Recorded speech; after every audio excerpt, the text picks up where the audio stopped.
Alright guys, we got a DE350Z here today. It has a Z1 exhaust on it, and we got to get to the drive shaft, so we got to take that off, and then we are going to pull the drive shaft off.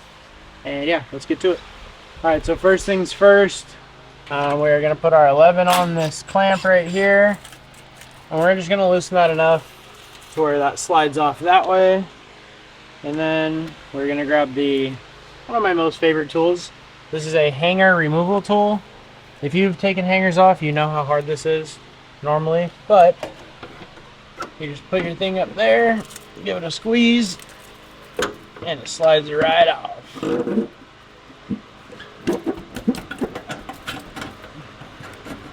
Like that. Then you don't have to cut your hangers. Alright, so this is an aftermarket exhaust. Normally there's a big muffler right here, and you see this hanger right here? There's normally one here, and there's normally one here. You remove the hangers the same way. There's a flange here that has two 14s on it, and it'll come off basically just like that. Alright, so now that we got the muffler off, we can move to the front. Well, normally this would be a 14 if somebody installed this correctly, but let's see if it's a 17.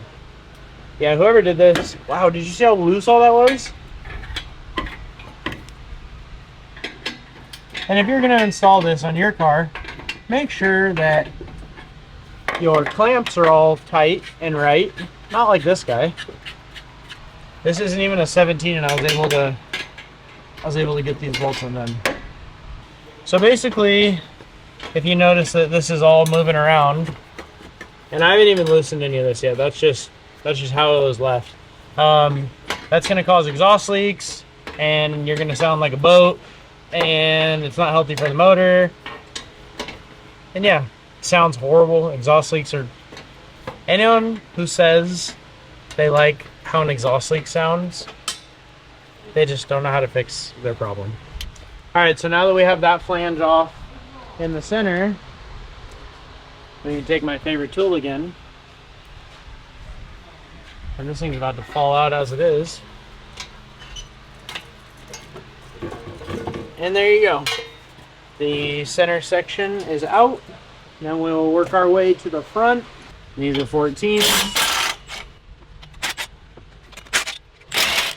Alright, so now we got all four of those off. We're just going to slide it straight back off those studs. Alright, now that we got the exhaust out of the way, we can work on the drive shaft and make sure it's in neutral. Before you do that, we're going to grab a 17 chrome socket. We're going to put a wobbly on it, and then we're going to put an impact on it. And I know everyone is going to just grill me and say that a chrome socket is not supposed to go on an impact, but let me tell you, the chrome socket is the only one that will fit in there. Then we're going to get our wobbly in there, the lefty loosey, blast those out.